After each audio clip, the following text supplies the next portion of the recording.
بسم الله الرحمن الرحيم. الحمد لله رب العالمين، والصلاة والسلام على رسوله الأمين محمد وآله وصحبه أجمعين. أما بعد، leo ikiwa ni tarehe 1 mwezi wa Muharram mwaka 1443 katika darasa la kitabu Kashfu Shubuhat للإمام المجدد محمد بن عبد الوهاب رحمه الله تعالى رحمة واسعة،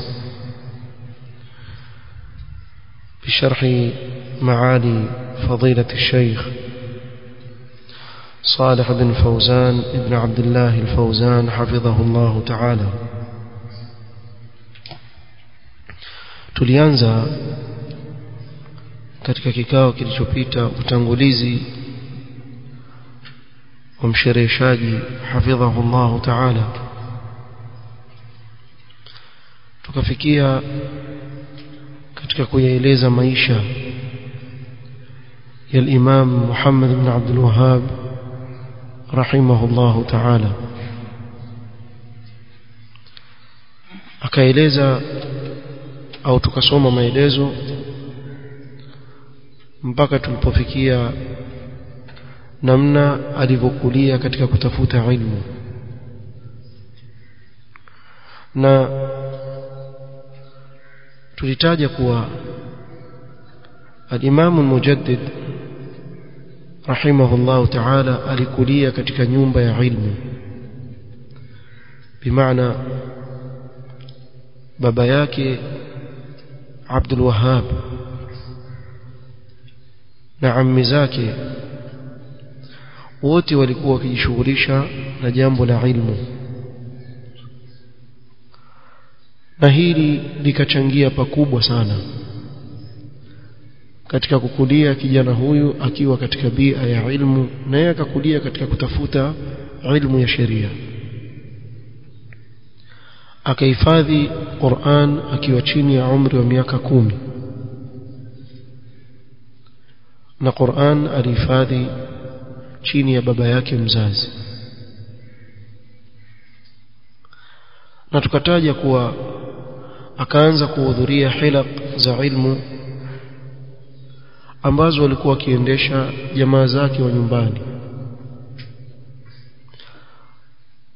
Kwa hivyo kuanzia mdogo akaanza kuonekana katika uwanja wa kutafuta ilmu, bali akifanya minaqasha ya kielimu ambayo hata wakubwa zake walikuwa wakifaidika na wakakiri fadhila yake juu ya hilo. Kintu kataja kuwa Sheikh Al-Fawzan asema thumma lam yaktafi bihadha al-qadr min al-ilm wa in kana fihi al-khair illa anna al-ilma la yushba'u minhu. Hakutosheleka na kile kiwango cha ilmu alichokipata pale alipokuwa, pamoja na kuwa ilikuwa kuna khairi ndani yake, lakini ilmu mwanafunzi hashibi nayo, kila akipata zaidi ni bora zaidi. Tukasimamia hapa kwa kuwa ni kijana aliyekuwa na hamu sana ya ilmu, alikuwa na raghba kubwa sana ya kutafuta ilmu. farahala li talab al-ilmi wa taraka ahlahu wa watanahu. Al-Imam al-Mujaddid akiwa bado ni kijana mdogo akasafiri kwa ajili ya kwenda kutafuta ilmu, na hili jambo lilikuwa latambulika tangu wakati wa salaf kuwa ni manqaba katika manaqib za wanavyuoni, zikitajwa kuwa walikuwa wakisafiri katika kwenda kutafuta ilmu kwa wanavyuoni.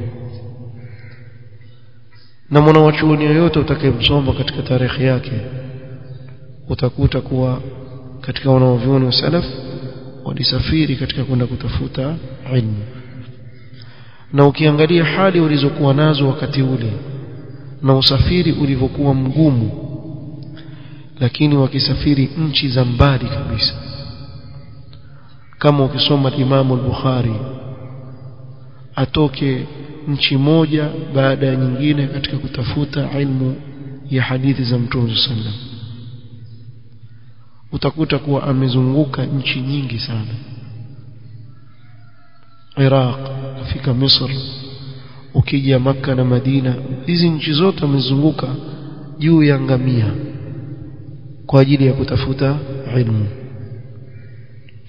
Wallahu a'lam. Lakini jambo mujarrad kwa mara nyingi mtu akipata tabu katika kutafuta ilmu, ndio huienzi ile ilmu akawa ataitafuta kikweli na Allah akamfungulia. ya'lamu Allahu fi qulubikum khayran yu'tikum khayra. Kwa hiyo akasafiri, akawacha jamaa zake na nchi yake, wasafara ila al-hajj, kasafiri akaenda haji. وبعد الحج ذهب إلى المدينة والتقى بعلمائها في المسجد النبوي. بعد سفر الحج akaenda Madina akakutana na wanavyuoni wa Madina katika المسجد النبوي, na mpaka leo المسجد النبوي ukienda ndio sehemu ambayo wengi katika wanavyuoni utawakuta wakifundisha watu katika sehemu kama ile. na tulab alilm wafaidika kwa wanavyuoni kama wale, خصوصا الشيخ عبد الله بن إبراهيم ابن سيف، وكان إماما في الفقه وأصوله، وهو من أهل نجد، من أهل المجمع في صدير. akakutana na Abdullah ibn Ibrahim ibn Saif ambaye ni mwanachuoni mkubwa wa fiqh na usul fiqh, na huwa alikuwa asili yake ni katika watu wa Najd. وكذلك ابنه، كذلك akutana mtoto wake Ibrahim ibn Abdullah, مؤلف كتاب العذب الفائض شرح ألفية الفرائض، huyo akakutana naye pia katika wale aliyosoma kwao. والتقى كذلك بالمحدث الشيخ محمد حياة السندي، وأخذ منه إجازة في مروياته من كتب الحديث. akakutana kadhalika na Muhammad Hayat as-Sindi, akachukua ijaza ya mapokezi yake ya vitabu vya hadith. Thumma raja'a ila biladihi, kisha akarudi kwao. ولم يكتفي بهذا بل سار إلى بلاد الأحساء في شرق بلاد نجد، وفيها العلماء من حنابلة وشافعية ومالكية وحنفية، وأخذ عنهم. hakutosheka huko bali akaenda katika sehemu inayojulikana kama al-Ahsa,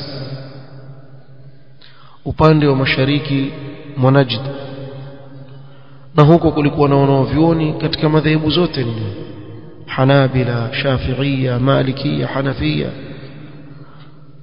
akachukua ilmu kutoka kwao, hususan anil Hanabila, zaidi akachukua ilmu kwa wanavyuoni wa madhehebu ya الإمام أحمد بن حنبل رحمه الله. ومنهم محمد بن فيروز وعبد الوهاب ابن فيروز أخذ عنهم الفقه، ndio maana nchi ile imeathirika na fiqh ya Hanabila. وأخذ عن عبد الله بن عبد اللطيف الأحسائي، كذلك akachukua ilmu kwake. hao wote ni wanavyuoni wakubwa ambao amesoma kwao. alipata tabu katika kutafuta ilmu kote huko. wallahi yasikitisha mtu aliyetafuta ilmu namna hii na vitabu vyake vyashuhudia ilmu na wanavyuoni washuhudia kuwa ni imam. leo aweza kutokea mtu huku kwetu Kenya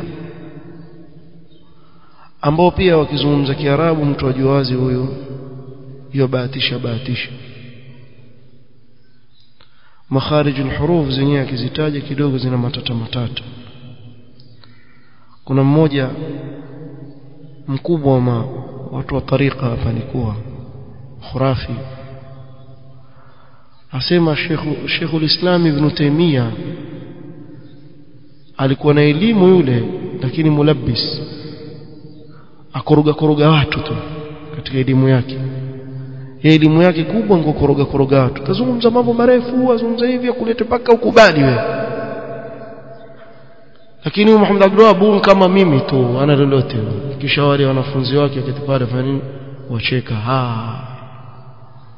Muhammad Abdul Wahhab kama wewe. Alhamdulillah ala kulli hal. Na hili ndilo lilopelekea baadhi ya watu hapa kwetu wakafikiria kuwa wao ni wanaovioni.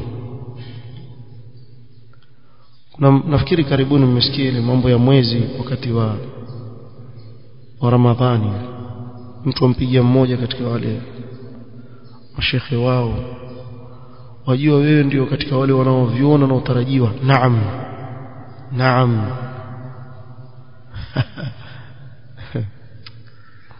aftasema watu na madharau kama wanaovioni, kabiru ala alilmi arba'an. hawa kama wanaoviona makhurafi hao kwetu, ilmu semeni Allahu akbar, muiswali ilmu swala maiti mkaizike. Muhammad Abdul Wahhab kama wewe, mtu asema Muhammad Abdul Wahhab kama mimi tu, hebu zungumza Kiarabu. Wajaa rajulu, hebu keti kimya wewe. Watu wameishi wanaume kisawasawa kule, waja wewe wala viazi vya nazi huku na chapati, atiwe mwana wa chuoni. Kutoka wapi? Dini. Sasa wewe mwenyewe kutamka herufi za Kiarabu zitamka Kiswahili. Hawazo ziko sawa na yule. Hiyo ghurur kitu kibaya sana. Hata kama wewe ni khurafi, yule ni mtu wa sunna za Mtume SAW, basi faidika. Kuna mengi utayasoma katika vitabu vyake, utaona kuwa wewe uko offside. Kwa badilika, usifanye chuki kiasi cha kuwa zungumza maneno yaonekana wazi ni uongo, si kweli. Utaona wamzungumza al-Imam al-Mujaddid kwa madharau, yani waweza kuona ni kama mtu mmoja tu alikuwa tu, hata hajielewi. Na hao wanaovioni wote ulimwenguni waliokuja baada yake wakawa wafaidika na elimu yake, kama hao wote hawafai. Na ukiangalia wamepita watu wa kisawasawa ambao wamuheshimu na kukubali kuwa huyu ni imamu. Shaja mtu huku kwetu bwana amzungumza kwa maneno ya kejeli na dharau kubwa sana, alafu sisi tukiwazungumza kwa kejeli ambao ndio sawa, usikia tukana mashekhe zetu, na wewe ushamsikia shekhe lako amtukana huyu imam katika imma ambao ana mchango mkubwa sana katika dini. Ukiangalia huyu anayezungumza kwa mfano ana mchango gani katika hii dini, utakuta ni mchango wa upotofu tu. Mchango wa upotofu tu na kupoteza watu na kuelekeza watu katika njia si sawa. Basi almuhim, الإمام المجدد رحمه الله baada ya kuchukua ilmu kwa wanavyuoni wa upande wa mashariki ya Najd, ولم يكتفي بهذا بل ذهب أيضا إلى العراق، إلى البصرة خاصة. akatoka akaenda zake Iraq, Basra. وكانت آنذاك آهلة بالعلماء في الحديث والفقه، na wakati huo ilikuwa Basra imejaa wanawavyuoni wa hadith wa fiqh. Na hivi ndivyo ilivyo katika mji wote ambao kuna wanawavyuoni, ule mji utakuwa hai, sababu watu watafuta ilmu, watakuja kutoka watokako waje kuitafuta ilmu kule iliko. Na ardhi ikikosa wanawavyuoni itakufa, ardhi ikikosa tulab alilm itakufa, haitatajika kabisa, haitotajika. Hakuna kinachohuisha sehemu yoyote kama ilmu. Tasikia sehemu yoyote ambayo ina ilmu, watu kila mahali wataitaja na kuenda katika sehemu kama ile. ikikosa tu. Wachukulia mfano wa Al-Kufa wal Basra, wanawavyuoni wangapi, aima wangapi walipita katika sehemu kama ile. Leo wamsikia nani akisema nenda kusoma Basra? Leo wamsikia nani asema hivi? Ama mimi nenda kusoma Al-Kufa, ama nenda Iraki tu kwenda kusoma? Nani wamsikia hata akihitaji mdomoni? Kila shuhuisha nchi ni ilmu, ingawa wengi katika watu hilo walifahamu na sunna haswa. Angalia nchi ya Yemen aliposimama Sheikh Muqbil al-Wadi'i rahimahullah kufanya da'wa na kufundisha, na wale wanafunzi aliwatoa, namna gani watu walikuwa dunia nzima wakishuka ndani ya nchi ya Yemen. Dunia nzima, tafuta mtu wa nchi yote, piga kelele tu, Mchina atakuja Mchina, sio Muamerika atakuja Muamerika. Kila pembe ya dunia utaona kwa pale. Nini kilichohuisha? Ilmu. Kwa hivyo akaenda kule Iraq, fa akhadha an ulamaiha khususan الشيخ محمد المجموعي وغيره، الشيخ محمد المجموعي وغيره. وكان في كل تنقلاته إذا ظفر بكتاب من كتب شيخ الإسلام ابن تيمية ومن كتب تلميذه ابن القيم نسخه بقلمه، ونسخ كثيرا من الكتب في الأحساء وفي البصرة، فتجمعت لديه مجموعة عظيمة من الكتب. الإمام المجدد wakati ule kulikuwa hakuna matabi' ya vitabu vichapishwa hivi leo kama leo ilivyo. Wakati ule ilikuwa wataka kitabu, kaa chini ukiandike mwanzo mpaka mwisho kwa mkono wako. Leo ukifundisha kwa mfano watu ukawaambia sasa tusoma al-usul thalatha, naomba muiandike mwanzo mpaka mwisho, jamaa waona umewapa kazi kubwa, andika usul thalatha. Waona huku kuandika kuna faida kubwa sana kwa talib ilmu, kubwa sana. Kwa hawa walikuwa ile tabu, fikiria mtu yeipata, yeye ataka kuchukua kitabu mujallad 10, aandike kwa mkono wake mujallad wa kwanza mpaka wa 10 ndio awe nacho kile kitabu. Al-Imam al-Mujaddid alikuwa akiona kitabu cha Sheikh al-Islam kwa mfano Ibn Taymiyyah rahimahullah ama Ibn al-Qayyim, na ndio aliathirika sana na Sheikh al-Islam rahimahullah na mwanafunzi wake Ibn al-Qayyim, alikuwa akiandika kwa mkono wake mwanzo mpaka mwisho, aandika kisha vitabu akusanya arudi navyo. Unaweza kumwona talib ilmu kelele nyingi kweli, akipata pesa enda kula chapati na maharagwe, ama utamwona amevaa vijikanzu na nini jivutavuta hivi akitembea, havai miwani, atatafuta miwani ajifanye avaa miwani, atafute kilemba sio kizuri. Si vibaya kuvaa vilemba, msiogope, lakini yani utamwona yeye hafikiri kununua vitabu wala hafikiri jambo la vitabu. Yeye anachokifikiria tu awe na shati nzuri, sio na kitu gani kizuri, akitembea utafikiri tembea juu ya hewa hivi. Kunani baba, kunani?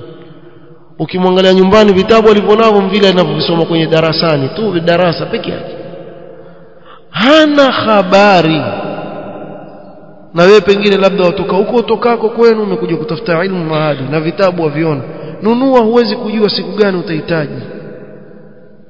Kitabu ni kitu muhimu sana katika maisha talib ilmu sana. Sasa na kwa wale wanaofahamu maana yake, ukimwona mtu anunua vitabu apatana na pengine jamaa yake ni ammi, ndugu yake, lakini utawacha lini kununua vitabu?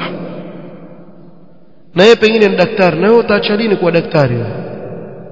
Lakini ni kazi yangu, na sisi tufanya nini hapa? Tucheza. Suala la vitabu ni muhimu sana. Wewe soma Kashfu Shubuhat leo, sharh Sheikh Al-Fawzan, kuna wanawavioni wangapi wamesherehesha kitabu? Wengi tu. Ukipata sharh Sheikh Ibn Uthaymeen, nunua weka. Na Sheikh Ibn Baz, nunua weka. Ya huyu nunua weka. Kesho utakuja kuhitaji, huwezi kujua.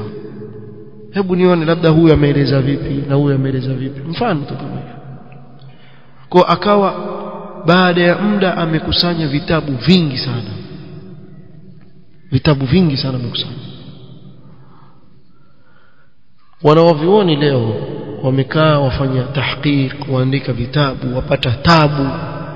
waweza kumuona mtu amekaa chini ameandika kitabu kuhusu mada fulani kama mujallad 6. Sisi hatuandiki, tusome tu pia wavivu. Huku si kuwa waandika kitabu, usome tu, chukua kitabu soma. Mvivu hakuna kama wewe. Talib ilmu yaweza pita mwaka mzima hajasoma hata kitabu kimoja cha zaidi ya kile anachokisoma kwenye darasa, hata kimoja.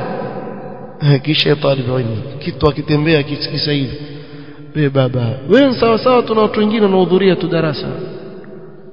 Si kitabu tu utashika usomeshwe umalize. Wajishughulisha vipi wewe katika kujikuza kielimu? Hili jambo muhimu sana. Na wewe soma. Ibn al-Jawzi rahmatullahi ta'ala alayhi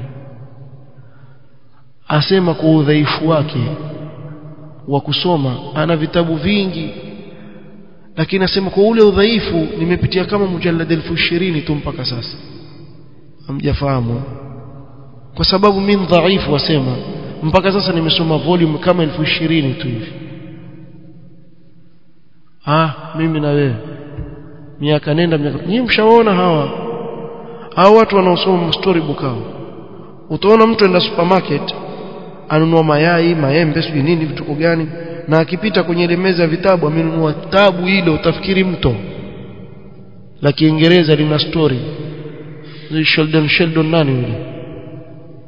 Kwa nikiona sana kusoma skuli, Sidney Sheldon, buku hivi. Yaani ukisoma ukifika robo hujui kule mwanzo kulikuwa kwa sema nini. Lakini jamaa aelewa mwanzo mpaka mwisho, na akimaliza tutafuta lingine atasoma. Lakini talib ilmu kirisala cha peji 30, inna lillahi. Si hapa tulianza wanafunzi, sasa mtasoma risala ndogo ndogo. Jamaa akichukua risala huyo harudi tena mpaka umfuatilize, mvipi baba, basi rudisha kama utaki, mwajijua mko hapa hapa mmekaa. Maana tuko mashughuli, una shughuli yoyote, shughuli yako utafuta ilmu. Kwa hivyo kusoma muhimu sana, na kukusanya vitabu kwa kadri ya vile Allah atakuwezesha. Kusanya, usikusanye tu vitabu ili uonekane na vitabu mingi. Kusanya kile ambacho kina manufaa na wewe, ambacho utakisoma kitakufaidisha. قال ثم إنه هم بالسفر إلى بلاد الشام لما فيها من أهل العلم خصوصا من الحنابلة وأهل الحديث. kisha akaona ham ya kusafiri kwenda nchi ya Sham, kwa sababu kule kulikuwa na wanavyuoni pia, hasa katika madhhabi ya Hanbali, na kuna watu wa hadith kule. walakinahu ba'dama sara ilayha shaqqa alayhi at-tariq وحصل عليه جوع وعطش وكاد أن يهلك في الطريق. njiani alipata taabu sana, kiu ikamzidia na njaa, takriban kufariki njiani, sababu majangwa pasua majangwa. waweza kwenda wewe umepanga chakula kiasi fulani, kumbe kile chakula hakikutoshi katika njia yako, na yale maji hayakutoshi njiani. Mmesoma mimi kitabu kimoja cha mzungumza al-Imam al-Mujaddid katika vitabu vya hawa jamaa.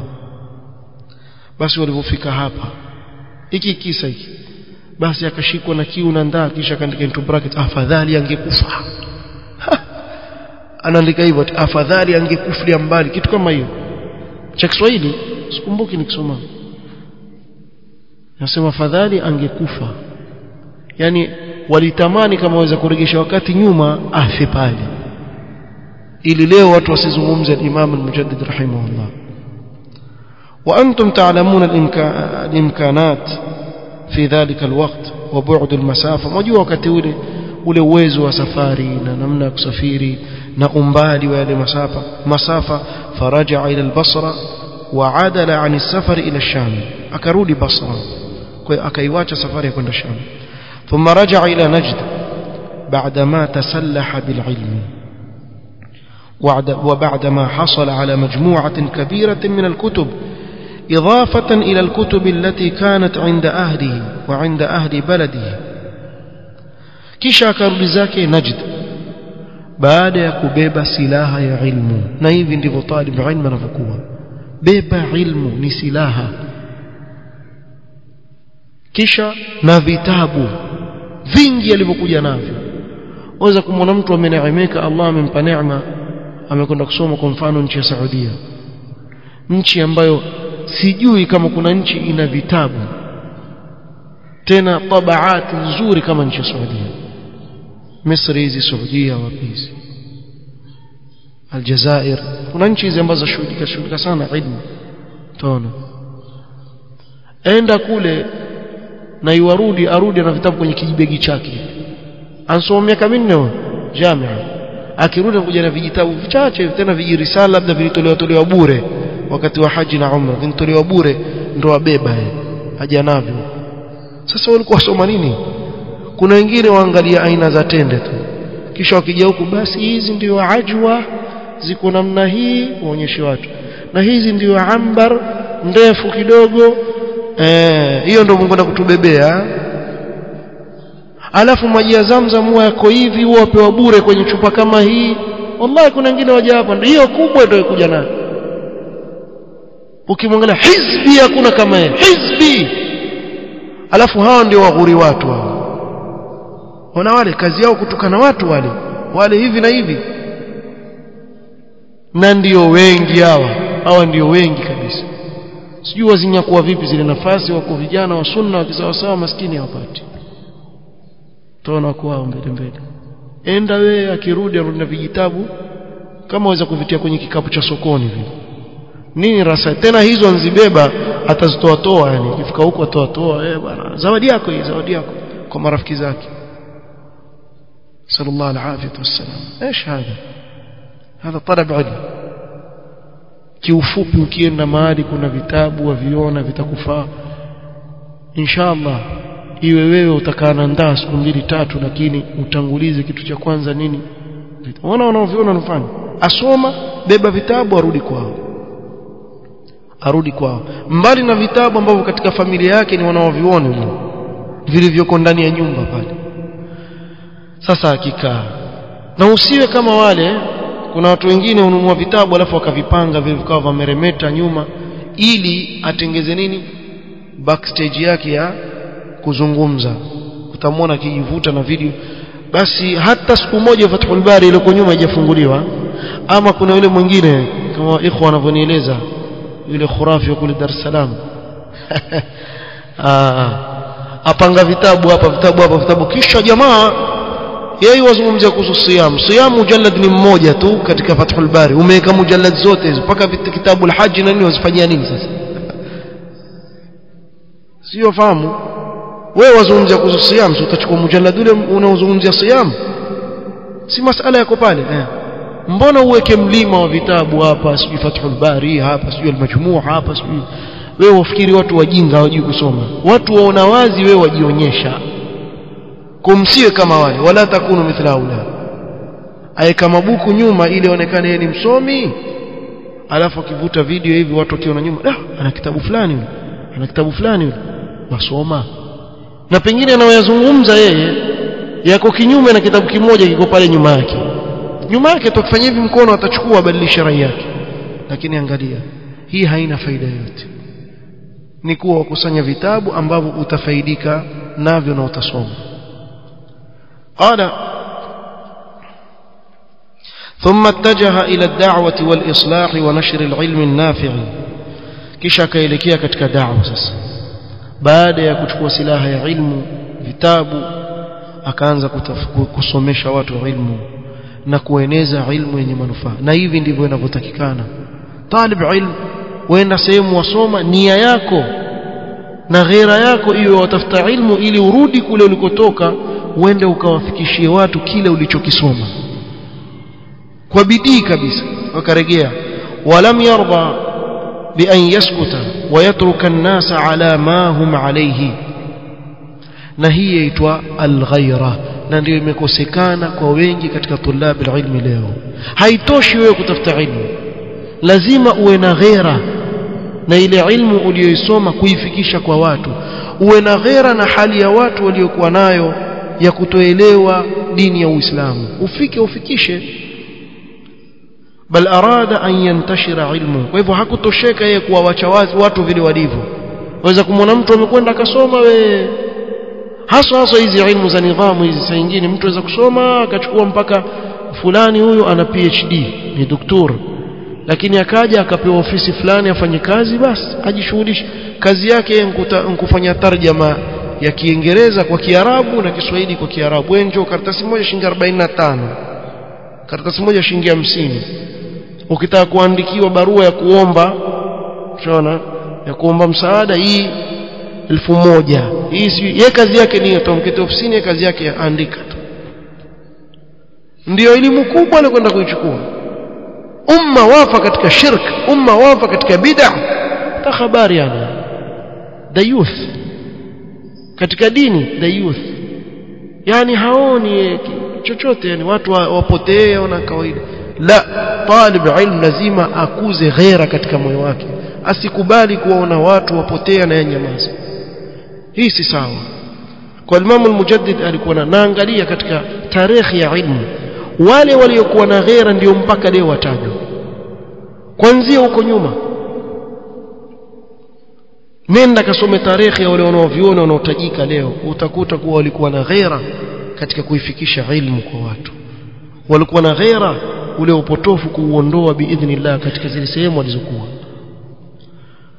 kwa hivyo akataka kuieneza ilmu yake wa an yad'u ila Allah atakulingania kwa Allah fanadhara fi mujtama'ihi fawajada fihi min ash-shirki min ash-sharri wash-shirki al-umur al-kathira akiangalia mujtamaa wake akakuta kuna shari na shirki nyingi sana fa akhadhathu al-ghayratu ala dinillah warahmatu lilmuslimin ikamchukua ile ghaira kwa dini ya Allah na huruma kwa Uislamu waraa annahu la yas'uhu as-sukut ala hadha al-wadh akaona kuwa hapa siwezi sina nafasi ya kunyamaza ni lazima niwabainishie watu ile hali waliokuwa nayo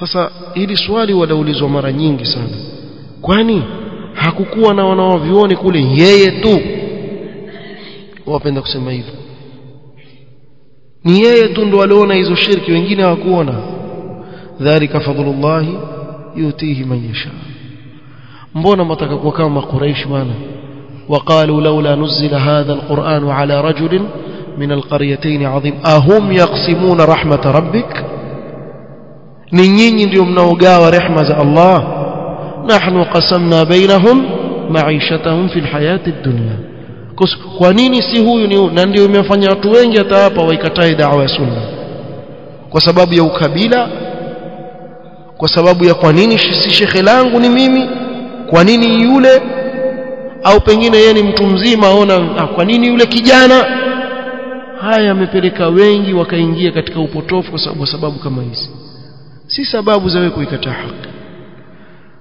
yeye alikuwa peke yake hebu tukuulize swali aliyozungumza ni haki ama ni batil basi hapo ndo muhimu aliyolingania ni ya haki ama ni ya batil hayo tutakuja kuzungumzia inshallah taala ya wale wanaovioni waliokuepo pale lakini yeye akawa ndio atatafawa katika jambo hili la kuamrisha mema na kukataza maovu hasa katika swala nini la kukataza shirk na bid'a katika dini ya Allah subhanakallahumma hamdika ashhadu an la ilaha illa anta astaghfiruka wa atubu ilaik barakallahu fik